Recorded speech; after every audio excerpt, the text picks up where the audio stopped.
Change does not roll in on the wheels of inevitability, but comes through continuous struggle. Dr. Martin Luther King Jr. My guest today, Jordan A. Madison, is an agent of change. After receiving her Bachelor's of Arts in Psychology from Spelman College and her Master of Science in Couple and Family Therapy from University of Maryland, College Park, she eventually went on to start her own private practice, Therapy is My Jam, for Black individuals and couples.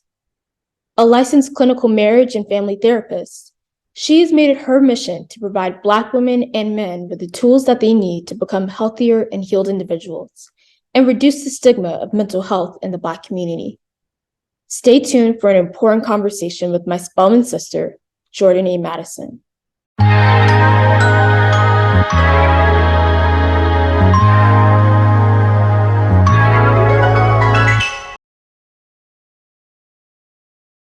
Hi, Jordan. How are you today? I'm doing well. How are you doing? I'm doing well, and it's so good to see you. Welcome to the show. I'm so glad that you're able to join me today. Thank you. Thanks for having me. Of course. So, if you will, I would love for my audience to get to know who you are. Who is Jordan A. Madison? Sure. My name is Jordan. I, like you, went to Spelman. Um, I'm a licensed clinical marriage and family therapist, so I enjoy working with individuals and couples and helping them to understand things from their past and patterns and how it's impacting their present and help them to create a future that's more sustainable, where they practice self-care, healthy relationships, and things like that. Um, I also enjoy writing for Therapy for Black Girls, making content for my social media page. When I'm not doing work-related things, I'm typically reading or listening to music or going to bar class. So that's a glimpse of who I am. So, like me right now, you're a student at Spelman College. What Mhm. was your time like at Spelman College? When did you decide there that you wanted to major in psychology or go into this field? My time at Spelman was pretty awesome. Can't really say I had too many complaints. I think I knew prior to even going to Spelman that I would major in psychology because I knew I wanted to be a therapist. And I knew I wanted to go to Spelman for like a really long time as well. So majoring in psychology wasn't too much of a hard decision. I feel like I just already knew that part. But my time at Spelman was pretty good. I will say my freshman year, everyone talks about like their freshman year being their best year or so much fun. For me, my freshman year was kind of hard because I was homesick. I was like one of the only friends to go away for college, or at least go away that far to college. So I felt homesick. One of my friends from high school had passed away my first semester of freshman year, and I was like trying to keep up a long distance relationship with my high school sweetheart, which was not a good idea. So like my freshman year was just a lot going on, and I was really homesick and not as present and embracing the Spelman experience as much as I could have been. Um, but second semester, I got a little better, and then by sophomore year, I was like, okay, like we're not missing anything at home. Enjoy yourself at school, like, and I had a great time. So after Spelman, what did your career path look like? Would you say it was a smooth path? Yeah, I was pretty blessed. After Spelman, like I said, I got accepted into my grad school like March, maybe February, of my senior year. So I went straight to grad school right after, went to UMD, to get my master's in couple and family therapy. And those 2 years of grad school were rough for sure, because grad school is not like undergrad. And there was a lot to do, a lot to balance and juggle. Um, but made it through, graduated, and then after that, I want to say maybe February or March of my last year of grad school, I started to look for some positions because I was like, oh my God, I'm gonna be out of school. I need money. I'm gonna be broke. Like, how am I gonna pay for stuff? So I found a job pretty early on in my like even before I graduated, I kind of had the job in order basically. Um, and then I graduated in May. You have to take like a licensing exam, and then like a depending on what state you're in, you maybe have to take another exam. So I did all that and I got licensed. Yeah, I got licensed to practice. in like July maybe of 2018 because I graduated in May. And then I started working like August, September of 2018 at a practice, which allowed me to see individuals and couples, a lot of individuals though, mainly. And then, yeah, after that, I worked at that practice from 2018 to 2021. And then 2021, I decided to leave and start my own practice. So it's been smooth in the sense of like, it's been a pretty gradual growth and career path. Obviously, there's been some like hard moments, but I can't say that it's been like horrible or that I've been like doubting myself or that anything's come up that I didn't feel like I couldn't handle. That's wonderful. And congratulations on starting your own practice. Thank you. Thank you so much. Of course. Why is it important for Black people to have Black mental health professionals like you? Well, I think that's because there's so much stigma around mental health in the Black community. So having Black mental health professionals can help clients feel a little more comfortable talking to someone because there might be an assumed there might be an assumed idea that we will have a shared understanding, right? Like you might be able to relate to the things that I'm going through because you're also a Black person in America versus maybe someone who's white or Spanish or whatever the case may be. So I think just appearance wise, that also helps you feel a little bit more connected. But then also there's like safety and comfort in having someone understand the certain nuances of our culture. Like I've had clients talk about like, oh, like I'm transitioning and I know that they mean like their hair. Or I gave an example. I was on a IG live yesterday. Like when Takeoff died, I was like, oh my God, like, are my clients okay? Like, just having a therapist to understand certain things that are happening in the community because other people who are not a part of the Black community might be oblivious to it or might just not have the same lens that we may look at it through. So I think it's important to have mental health professionals that look like you so that you feel seen, but also that take that cultural competency into consideration because sometimes Black people might get overdiagnosed with certain things or misdiagnosed with certain things because the medical system has always been very whitewashed, right? And so having a therapist who still learns the medical system and like learn those things from it being passed down, but also can add that cultural competence can be helpful. Of course. And as you stated, the Black community is less likely to talk about mental health. Why is that? I mean, I can't speak for every Black person, but I do think that a lot of it is, to me, it all goes back to slavery. At least because in this country, that's where we started. Like in the world, Black people did not start off as slaves.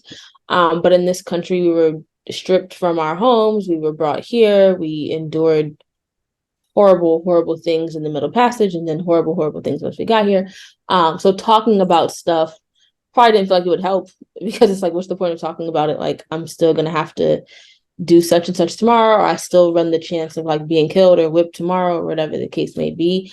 So I feel like some of it was just like passed down that you keep stuff to yourself or you keep stuff in the family. And a therapist is not a family member. So it's like you don't go tell other people your business, right? It's like, why would I pay someone to talk to them about what's going on when I could just talk to a friend? So I think that that's one of the big things that add to the stigma, as well as this idea that if you're going to therapy, then that must mean that something is wrong. And that's not always the case. Like you can go to therapy and be in a really good space, but just want an objective party to hear you, to validate your emotions, to process some things with you or ask you some questions that maybe you wouldn't have thought to ask yourself. And there was one more thing I was about to say and I lost it.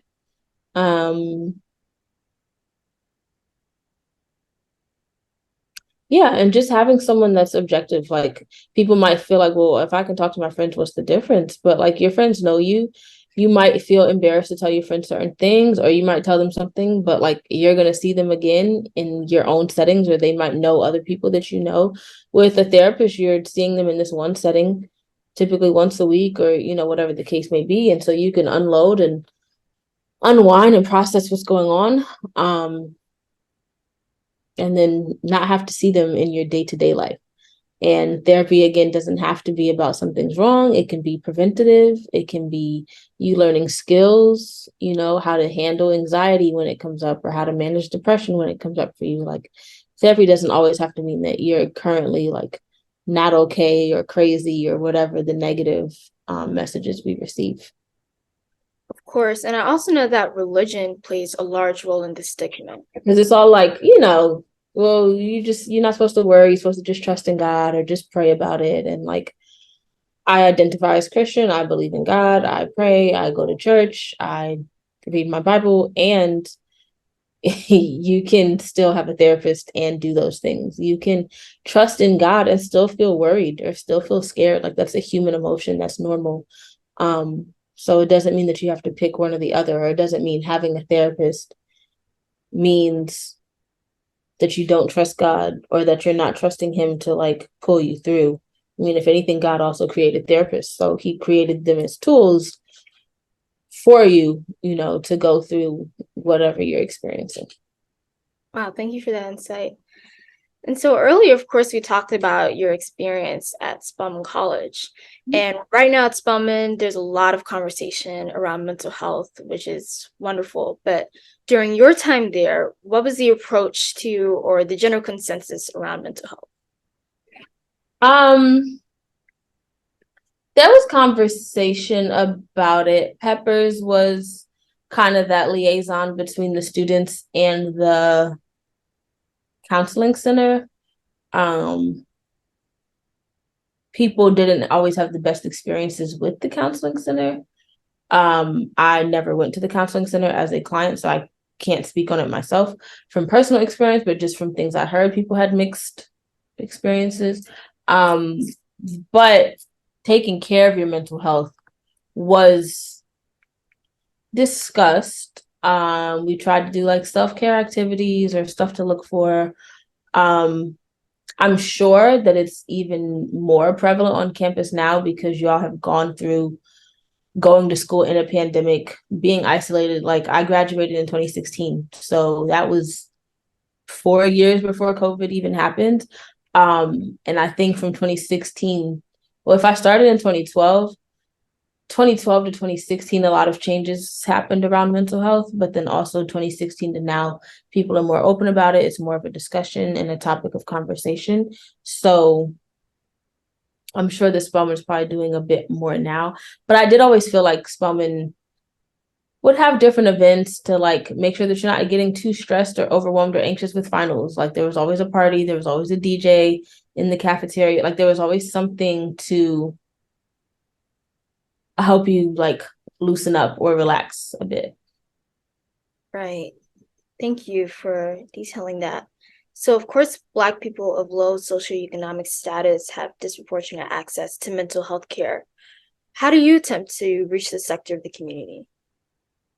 My biggest way is accepting insurance. Accepting insurance is a hassle for a lot of therapists, so I get why some therapists don't do it. And other therapists who don't accept insurance, maybe they have like a sliding scale or they do something else to reach the community. So my way of being accessible is to accept the one insurance that's heavily used in this area that I knew a lot of my clients had, so that it wouldn't have disrupted like their service and so that we'd be able to continue working together. So yeah, that's my biggest way. I mean, I also try to like recognize I can't see every person. Like, I have a wait list now. Like, there's only so many clients I can see. So I try to make content for my social media page that can be informative. Obviously, my content and social media does not substitute therapy by any means. But I just try to provide information or journal prompts or affirmations or just resources that could be helpful. And I came out with was that last year? Last year I wrote the CBT Journal for Mental Health. And it's like a journal that people can use. Again, the journal does not replace therapy, but it can be a helpful addition to therapy or a way to just help you take care of your mental health. So that journal has, again, journal prompts, but also like exercises, because CBT stands for cognitive behavioral therapy, and that's all about how our cognitions or thoughts and our emotions and our behaviors intertwine and impact each other. So the book kind of helps you think of, what are you thinking? How are you feeling? How are you behaving? So those are what those exercises are about. And then there's the journal prompts, there's affirmations, and I think that's it. Journal prompts, affirmations, exercises. Yeah, those are the biggest things that are part of the book. I appreciate all that you do, Jordan. Thank you. Of course. And I have one last question, but certainly not the least.